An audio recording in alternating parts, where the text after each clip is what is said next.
Beijing, Reuters, Xinjiang needs to perfect stability maintenance measures and crack down on religious extremism, the ruling Communist Party's fourth-ranked leader said on a tour of the troubled region where China is running a controversial de-radicalisation program. Critics say China is operating internment camps for Uyghurs and other Muslim peoples who live in Xinjiang, though the government calls them vocational training centers and says it has a genuine need to prevent extremist thinking and violence. During a March 20-25 visit to Xinjiang, including Kashgar and Tumsik in the strongly Uyghur southern part of the region, Mr. Wang Yang said the situation in Xinjiang was continuing to develop well, the official Xinjiang Daily said on Tuesday, March 26. Authorities must perfect stability maintenance measures, and maintain high pressure on the three forces, the paper cited Mr. Wang as saying, referring to terror, extremism and separatism. Correctly implement the party's policy on ethnic minorities, resolutely oppose and crack down on ethnic separatist forces, added Mr. Wang, who heads the high-profile, but largely ceremonial advisory body to China's parliament.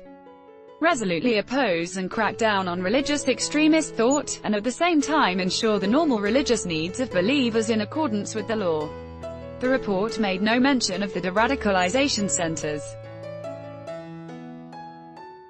China has been stepping up a push to counter growing criticism in the West and among rights groups about the program in heavily Muslim Xinjiang, which borders Central Asia.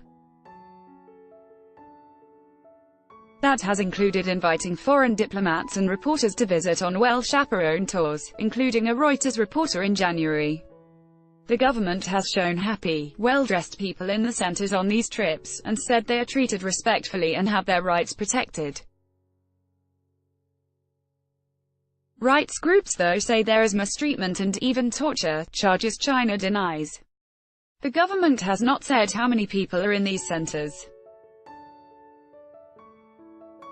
Mr. Adrian Zenz, a leading independent researcher on China's ethnic policies, said this month an estimated 1.5 million Uyghurs and other Muslims could be held in the centers in Xinjiang, up from his earlier figure of 1 million. However, European Union ambassadors in Beijing will not be visiting Xinjiang this week after receiving a government invitation, as such a trip needs careful preparation, a spokesperson for the bloc said on Monday. A U.S. official told Reuters that highly choreographed tours to Xinjiang organized by the Chinese government were misleading and propagated false narratives about the region. Mr. Dilsat Raksit, a spokesman for the main exiled group, the World Uyghur Congress, said the invite to EU officials to Xinjiang was a political trick, meant to deflect pressure from the international community. We hope the EU officials could use this opportunity to ask for an unobstructed deep understanding of the situation on the ground, and refuse China's specially orchestrated political show, he said in a statement.